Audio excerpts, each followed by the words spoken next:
Who's going to go post that? That's not flashy. That's I sold the BMW, have 6 months of expenses covered. I'm going home and I'm ignoring all of your phone calls, text messages, and emails. High five, hallelujah. There it is. That's not flashy. Hashtag freedom.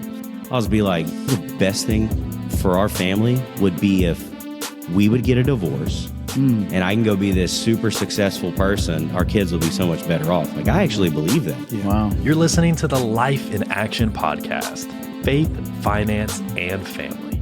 Here are your hosts, Mike and Philip. Welcome back to Life in Action podcast. Philip, how are you doing? Man, I'm doing good. I'm pumped about today.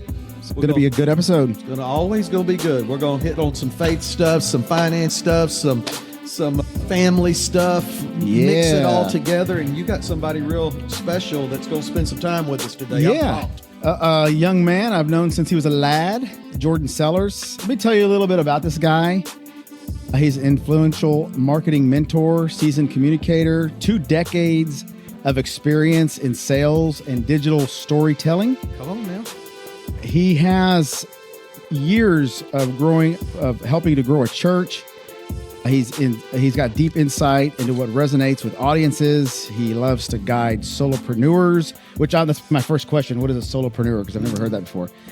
And small businesses through the intricacies of modern marketing, crafting strategies that transform fleeting interactions into lasting customer loyalty. So his strategic insights empower clients to lead and excel in their markets, ensuring they thrive in the evolving digital landscape. That's a lot. Man. He sounds smart. He sounds very smart.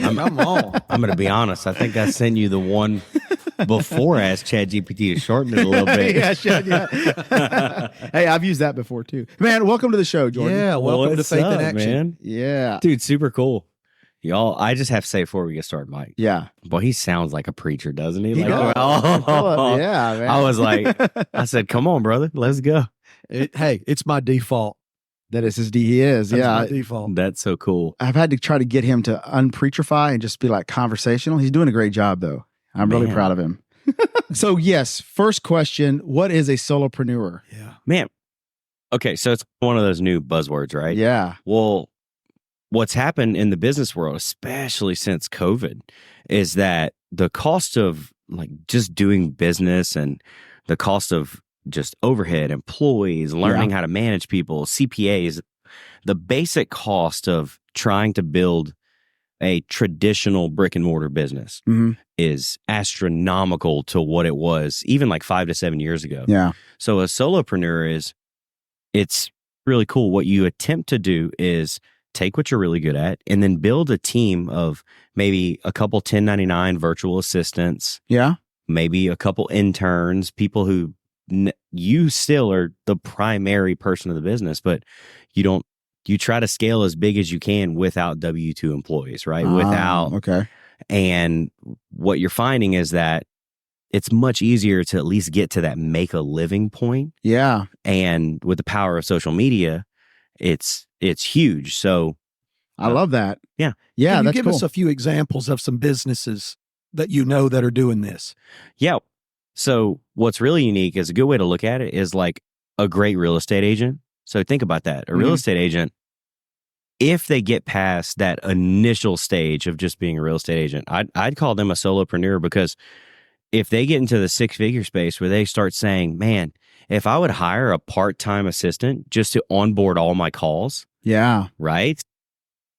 And I want people to hear this. So let's say they get to 130, but they're living off of 80. The first thing you can do, and there's a powerful book called 10X is better than 2X, which has a great story about this.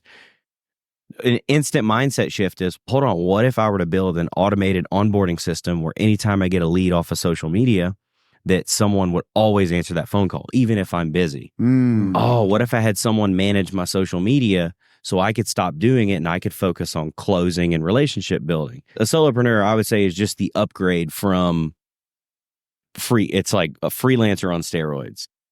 So that's pretty cool. That is so popular now.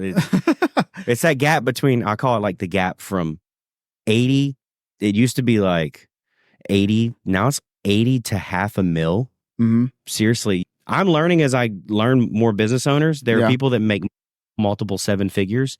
And at the end of the year, they make like 70 grand Yeah. because there's so little left over Yeah. versus someone that makes like 200 and keeps 160 of it. Yeah. Oh, yeah. Perspective. Just a thought. And I know what it's like to make 280 and have almost nothing left over because you're trying to Yeah.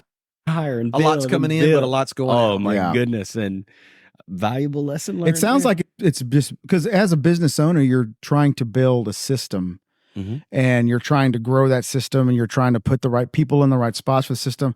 But all as it sounds like is it's a very lean and efficient system with 1099 people that you're Yeah. just like, you're subbing out all the things, which but it sounds amazing. I like that.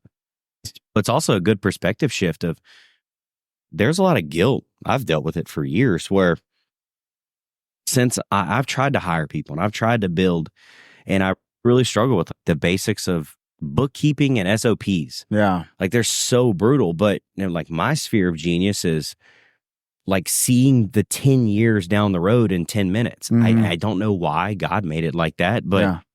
but then the 10 minutes of basic bookkeeping and note taking after that to make it a reality is fleeting for me. So if I struggle there, it's terrifying for me to think about leading individuals. Mhm. They say, hey, we don't eat unless you lead, right? Now, I am becoming that person. I will, but I could still make an amazing living and be in the top 5%, 3%. Like getting to the 1%, I might have a 1% character, Yeah. 1% mentality, 1% diet. But just because I'm not a 1% business builder yet, doesn't mean I have to judge myself. Yeah. I could grow to that. Solopreneur, I think there's a lot of really influential people just reminding us that not everybody's built to build a business, Right. but they are strong enough to create their own destiny and Mm-hmm. make their own income. Yeah. So stop judging yourself for not knowing how to grow a business and just say, hey, I make great money and I have great character and my family loves me and Yeah. I outwork people and I'm rewarded for it. I don't have to judge myself for not knowing. Seriously. What was your light bulb moment that you went, okay, I need to change course here and I need to go all in? And what was that light bulb moment that kind of changed things for you? I probably get a chuckle across the room. I learned a very valuable lesson that if you're scared to go after your own dreams, you'll tend to latch onto other people's. Sure. I think 2022, I partnered with these two chiropractors to build this digital knowledge company and take their proprietary methods and turn it into, that's a big thing. The digital product sphere is huge because your overhead's so low. Yeah. Record it once, sell it forever, right? Mhm. Which I will. That'll be a whole pillar of my income over the next few years. I believe in it too. Mhm. I believed in that for myself, but I was scared to like really lean into it. So when they approached me and said, why don't we build this? Yeah. You have the cameras and the tools, do it for us. My light bulb moment was when they decided they didn't need me anymore. So they offered me 10 cents on the dollar. And when I said no, they sued me out of the company and wrecked my life for 6 months. So I learned what that lesson was. Yeah. Don't ever go into business with 3 people. It takes one Zoom call and a fake board meeting for them to take you off all the checking accounts. And Yeah. I didn't know that. No one. So That's what I call your cost of education. it was. Yeah. $49,600. Yeah. I have a lot of those. I have a lot of those educational courses. Yeah. That- And it taught me.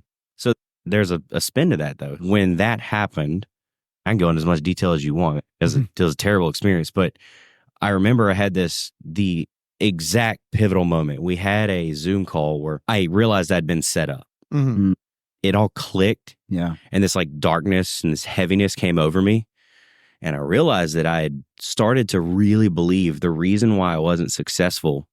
And I had gone from, dude, I worked at a church. I went from making $3,100 a month to I had like a 30K month. Mhm. So I was like, I'm rich, dude. Like, Yeah. what is going?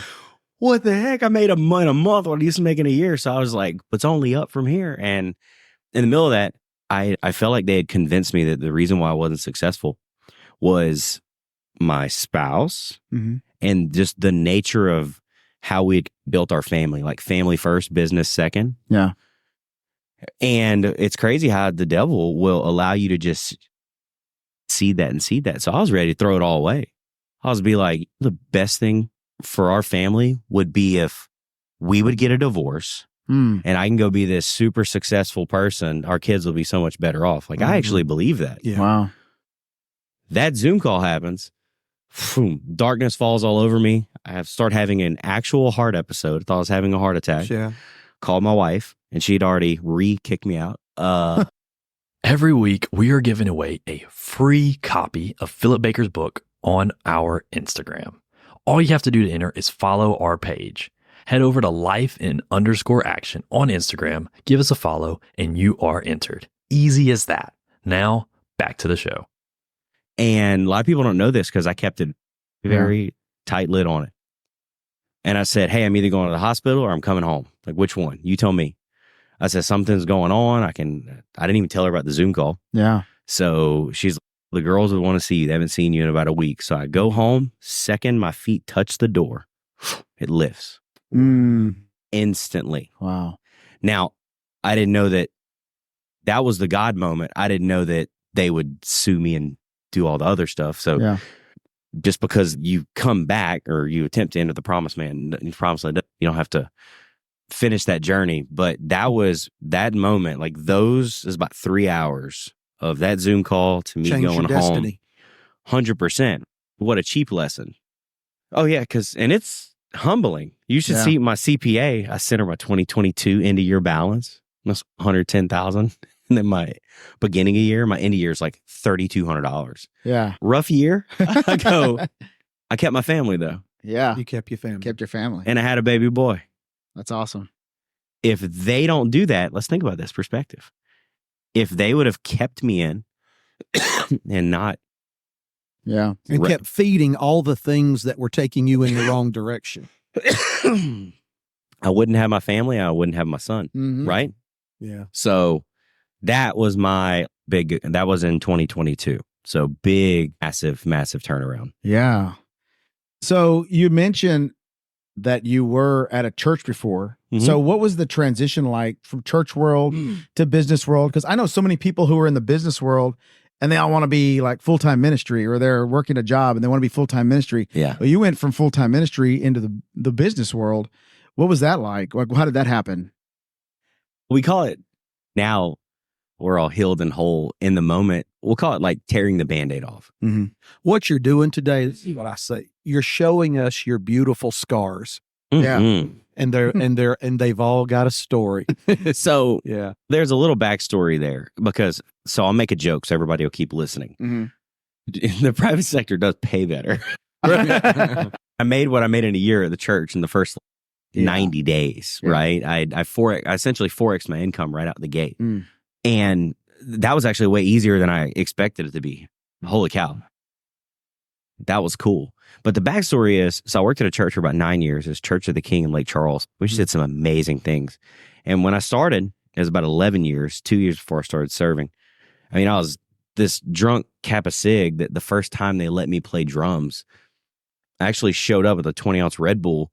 I think I was at Yesterday's until 6 a.m. Oh, wow. And Yesterday's doesn't even exist anymore. No, it doesn't, yeah. It's an old bar. An old bar. And I showed up and Pastor Josh came up to me and he says, whew, I can smell it coming out your pore. This is like week 3. Okay. And so this is so long ago now. So we're talking 16 years ago or something like that. Yeah. And you can push that lamp over if you need to. oh, I talk in my hand. This is That's not fine. Just this push it isn't over. a Cajun friendly lamp right No, here, it's man. not. It's Philip like was hitting in it too early. You can push it over. And Dennis and Yeah, Cindy yeah. Scott. So I've known them since I was a little kid. Huh?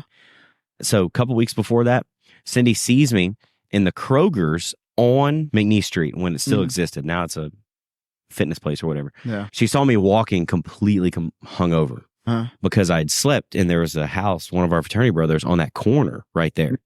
And so she sees me and she could just see this darkness and just, I'm just look gross. So she invited me to Church of the King. There you go. She invites me to Church of the King. And I was like, well, I have to say yes. So I went to a couple Wednesdays trying to ease back in. Don't want to get too crazy. Yeah. now. So I went on a couple Wednesdays, joined a small group. And I've been playing drums for a while and I really wanted to play drums. And then they offered for me too. And of course, my first Sunday, I show up absolutely blasted. I remember Pastor Todd, this is so long ago, and he barely knew me. And I don't remember exactly what he said because I've retold the story so many times, I'll picture it. But he essentially said, hey man, God's got a call on your life and you're better than this.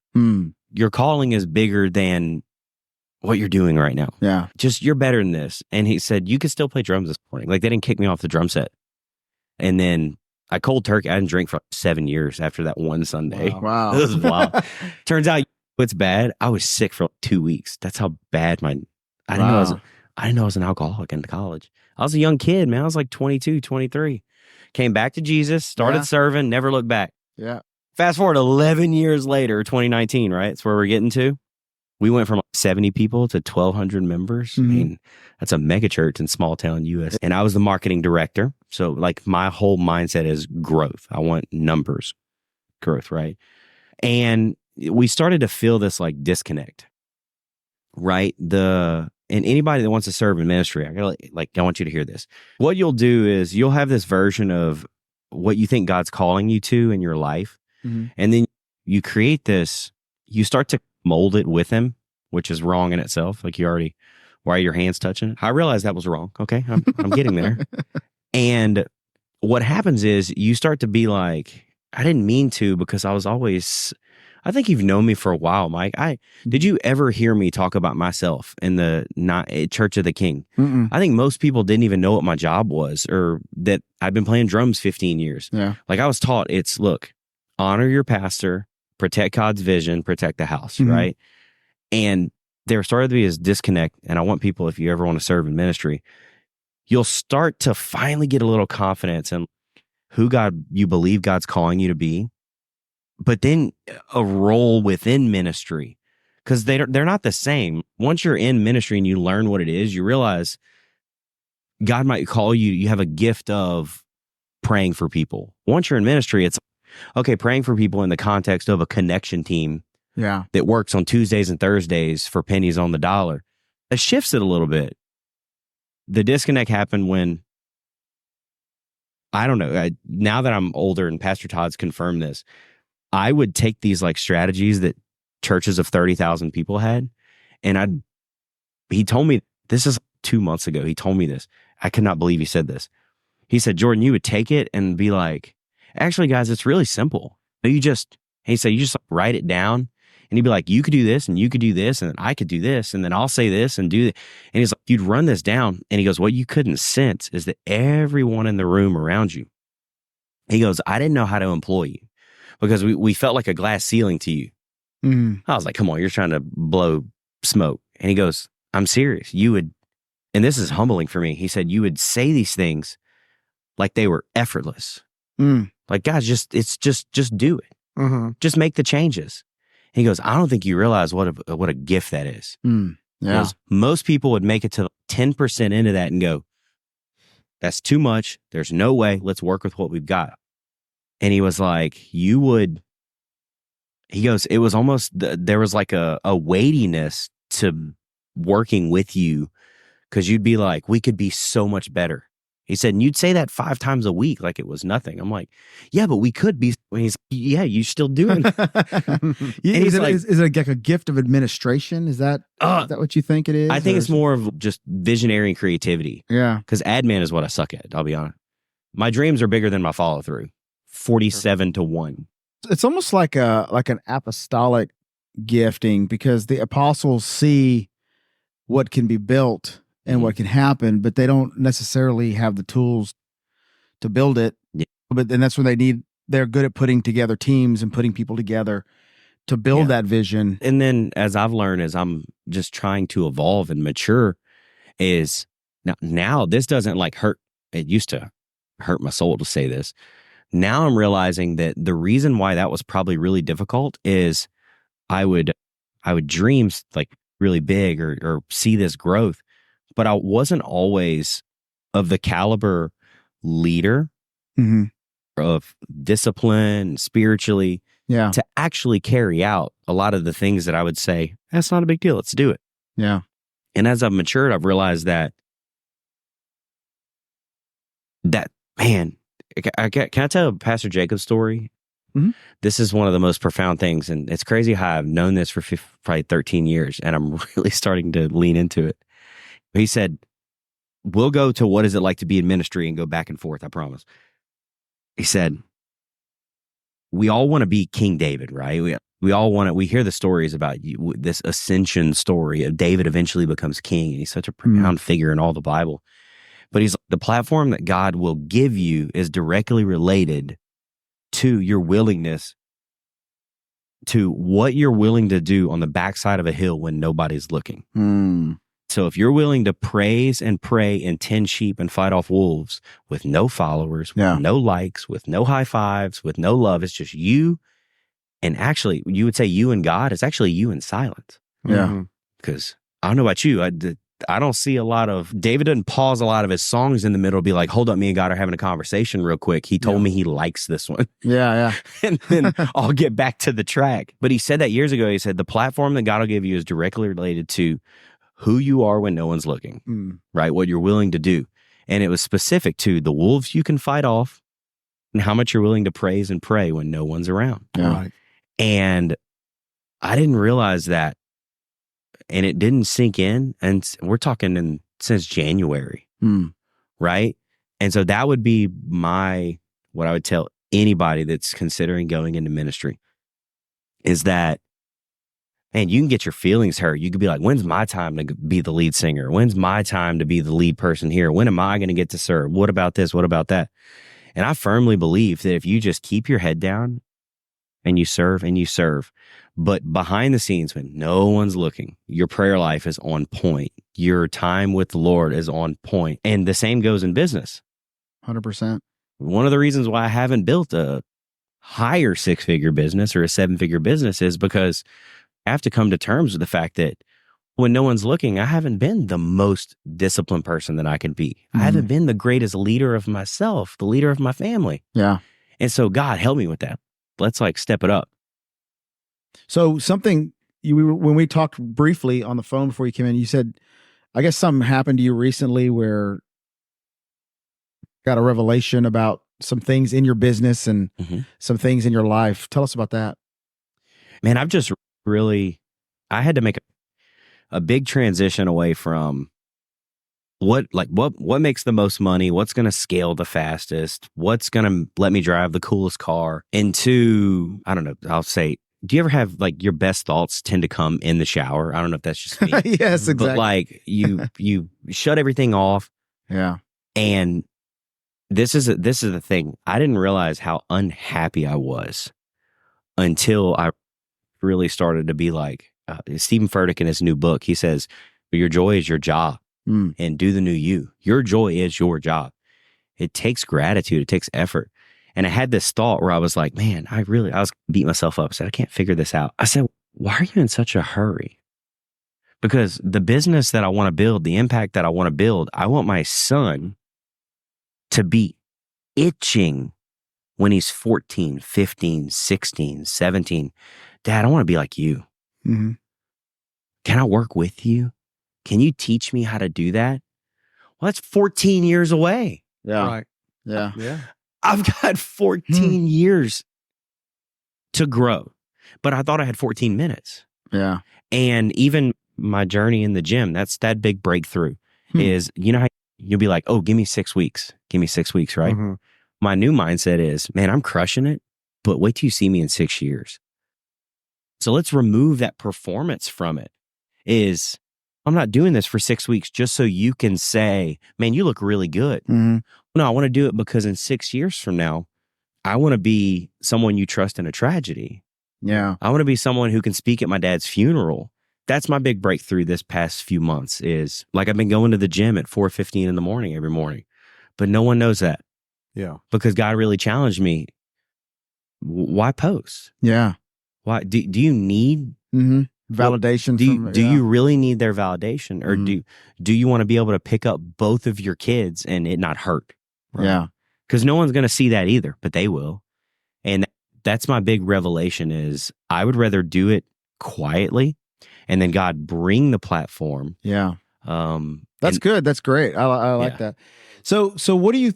we live in that world though, where we look at each other every day and go, oh, their life is so great because of where they're at or what they're doing, or their life is so wonderful. My life sucks. How is that in your opinion, how has that affected the world we live in and the lives we live and the marriages we have and the families? Just what we're seeing on our phones through the lens of Instagram and social media. But yeah, we base our real life on other people's highlight. Comparison is the thief of joy.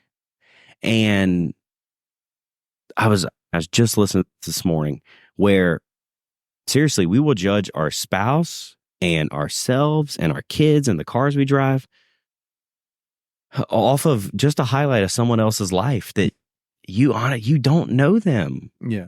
It's not real. It's not real. And then even me, it took me a week or two to process it, but great example. I said it as a joke, but now I'm serious. Like we're going back to Dave Ramsey lifestyle. And I want all the excess to go to building the future, not building me. Right. And so great example, like my BMW is my dream car, right? Yeah. Terrible decision. Terrible decision. People like, oh my gosh, when you start making money, please do not buy a BMW.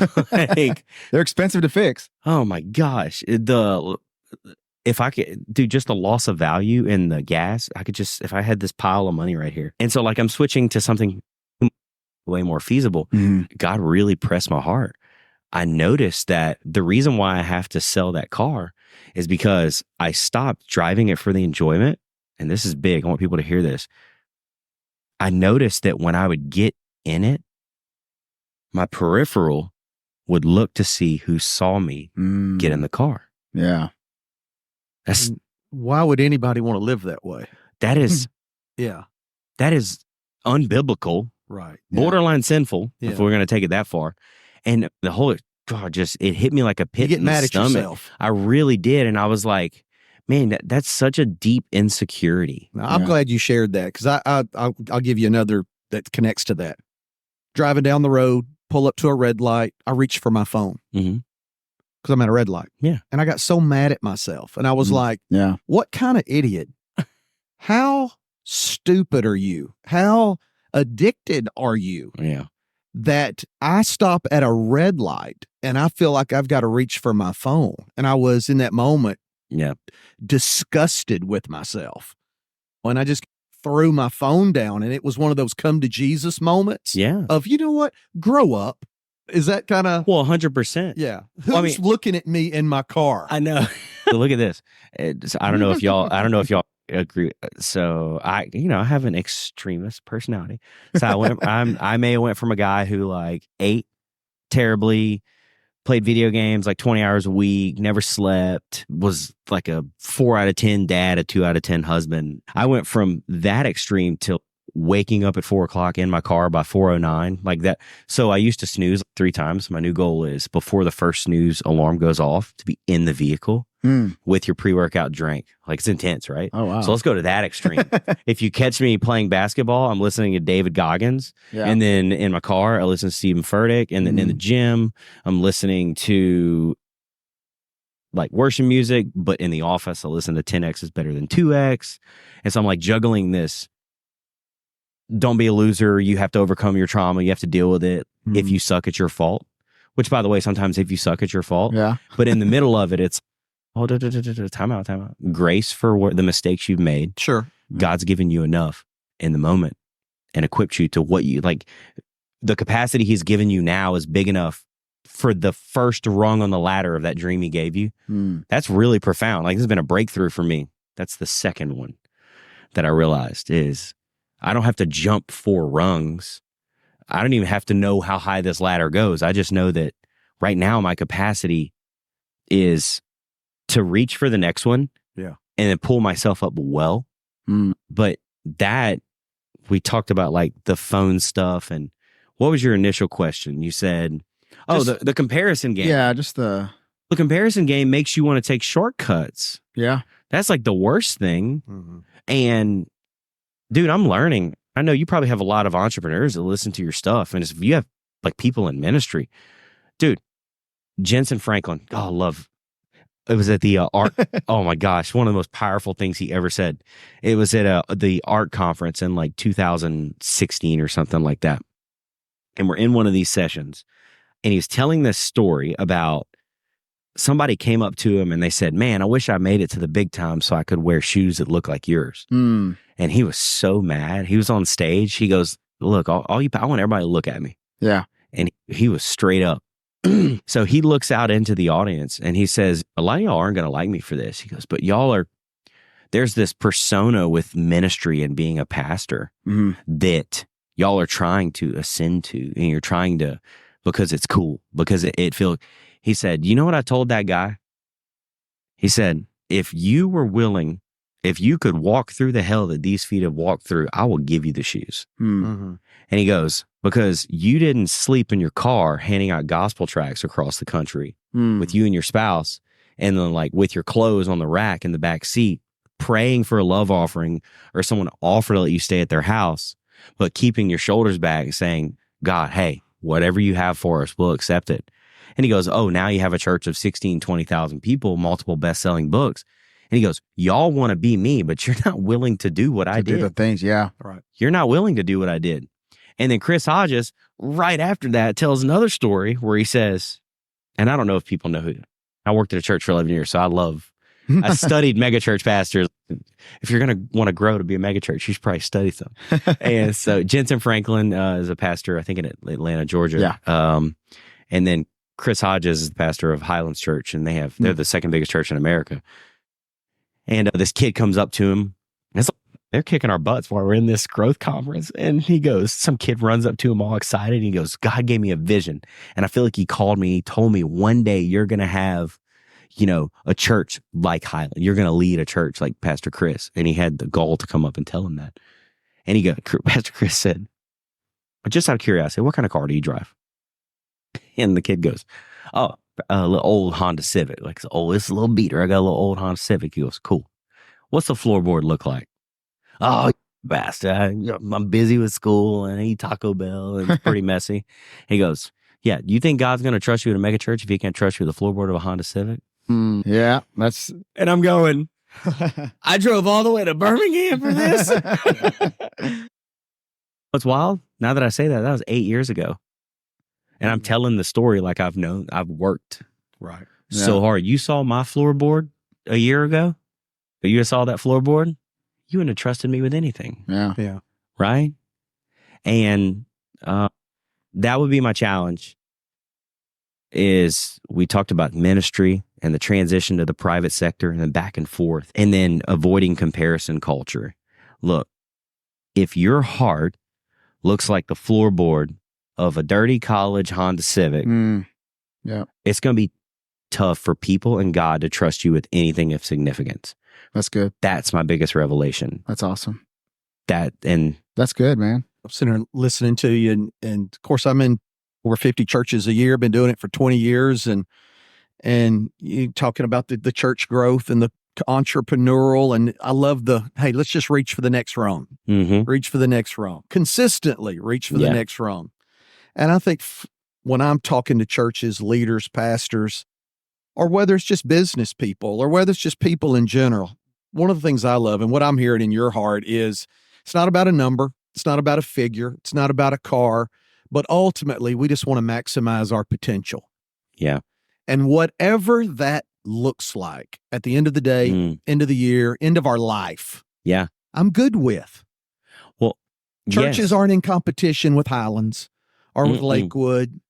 We're not in competition with each, but if we could just, God's given us all so much. Yeah. If we could just maximize the potential that God's given us with that work ethic, that's it. 100%. And then look, there's this guilt shame cycle of not becoming the aspirational version that you've created for yourself, that you waste the potential you currently have. Come on. And so let's talk about cars, because I'm a big car guy. Look, I give you all this. I have 391 horsepower, turbocharged inline six. My best 0 to 60 time is 3.95 seconds. I've done 155 in the car. I'm obviously very proud of it. Take it away. If God says all you get is a bicycle, you can still get to your destination. Absolutely. You're supposed to get up and start pedaling. Yeah. And it's crazy. It took me so long to realize that. But if God says, hey, all you get is bicycle, you're not supposed to go, but God, I'm called a BMW, but I don't have one, or I don't have this. What about this? When I get one, I'll get there so fast, and you'll wait 20 years until you get the car that is 0-60 in 3.95. You could have already made the same trip 100 times on a bicycle. Yeah. There you go. And I'm like, that's full circle, solopreneur. Yeah. I told someone who makes probably 30 times what I make the other day, and I didn't know they were going to celebrate me like this. They said, I wish I was like you. Blew my mind. I go, dude, I said, man, break even or better. I said, break even or better with 6 months of overhead covered and spending 3 days a week where I'm not thinking about the future, the past, or work. Yeah. Oh, what a win. And this person goes, wow. Yeah, I want that. And I'm like, I want your paycheck. What are you talking about? And they go, I don't think you realize how profound what you just said is. Yeah. You want to talk about killing the comparison game? Who's going to go post on their Instagram, hey, companies that we broke even, I'm taking the next 3 days off. We're good. Who's going to go post that? That's not flashy. That's I sold the BMW. I have 6 months of expenses covered. I'm going home and I'm ignoring all of your phone calls, text messages, and emails. High five, hallelujah. There it is. That's not flashy. Hashtag freedom. But according to God and my soul, it feels good. Yeah. And so I want to build a concrete foundation, not because if you build a business, dude, you've done some really cool stuff, Mike. You've always been an inspiration to me. Dude, if you don't actually believe in yourself and your soul's not right, you're building a business on quicksand. Not even sand. You've downgraded. That's huge for me. That's just where I've been. Awesome. Great. I hate to wrap this. Yeah, we got to wrap this up, but we got a tradition. We got a tradition. Here we go. Let's do it. A tradition. And I need at least 42 seconds to tell a quick story about Mike before we go. He probably forgot this, but my God. Got a tradition. 7 questions, top of your head. Just let's roll. People get to know you. You ready? Ready. All right, you're on the clock. Number 1, favorite movie of all time. Oh gosh, probably Saving Private Ryan. Oh, that's a good one. Or Number Forrest 2. Gump. It's dead Todd. Jesus can't be in this mix because Jesus would be everybody's. Okay. 3 people living or dead you'd like to have lunch with. Oh, 3 people living or dead that you'd like to have lunch with. Oh God, I'm gonna cry. 1, I missed my mom passed away 9 years ago. That would be amazing. Number 2, living or dead you'd like to have lunch with. This is such a good question. I always thought, I don't know, honestly, Donald Miller. Like if he ever hears this, I already have wrote on my dream board. He'll be on my show in 3 years. Donald Miller. And how far back can we go? I can go as far back. We had a guy go to the future last time. Yeah. Oh snap! I forgot. Elon Musk. All right. there you go. All right. Yeah. Besides the Bible, the book that impacted your life the most. Oh goodness gracious. Yeah, I think is Building a Story Brand by Donald Miller. All right. 100%. Number 4, first date with your wife. What'd y'all do? You can see his face right now. Oh, good. I was in the friend zone for 2 years. What was the official first date? The first date the turning point. I would consider, she's going to hate me for telling you a story, so I'll do it really quick, is I think we went out to eat and then we went back and we were parked in my little cul-de-sac and she had some old CD jams with some love songs, Brian McKnight on it and stuff. And we listened to a couple of those and I got that first kiss. That feels like the first date. Pastor Josh would call it. We went on a canoe trip. Yeah. I was still in the friend zone for almost a year and a half after that. But What made you work? past tense, made. Best decade for music. Oh, that's so hard. No, it's not. It's It's really not. only It's one easy. answer. Yeah. I think it's the 90s. Woo, all right. You don't go now. It's got to be the 90s, dude. That's, The correct question is the 70s, but that's all right. I'll forgive you. you got Number 6, favorite quote. Favorite Never. quote of all time. What's your favorite quote? Rage Against the Machine and Dave Matthews Band Oh, in the Dave same decade. Favorite quote of all time. Yeah, what's your quote? Man, hold on. You got to give me at least a couple seconds. We can edit the pause. We can hit the pause. And so my favorite quote, it's an amalgamation of a bunch of different people. But I said this, I think I said it on the call. I've said it like 10 times in the past week. They always say a journey of 1,000 miles starts like starts with a single step. Yeah. I think that we need to start telling ourselves that a journey of 1,000 miles it's 1,000 tiny decisions in the right direction that create greatness. Jordan Sellers. Yeah. Jordan Sellers. Last one, number feet- 7. Growing up, athlete, entertainer, childhood crush. Who was your hero? Okay, wait, you hero or crush? Who was on your wall? Who's your poster? I just threw them away. They were wilted. They were so old, but Michael Jordan all day. You know, my That's the name- number one answer. My name is Michael Jordan. Most people don't. Oh, really? I didn't know that. My name is Jordan Michael Sellers. Jordan Sellers. The I go by Last my Dance middle is- name. All right. That's cool. All right, tell your story and we're going to wrap it up. My story? No, you're 47 seconds. Philip Two. wants this story. Yeah, the story about Mike. And no, I wish it was embarrassing, but it really isn't. Oh, okay. So it's when I was like 15 or 16, I was in a youth group called Youth on Fire. Mm-hmm. And for the first time that I actually truly understood what salvation meant, like really understood, Mike was who prayed with me. Oh, wow. And so Mike Awesome. is actually who prayed for me to come to know Christ. That's awesome. When I think I was probably 14 to 16, somewhere in that area. Yeah.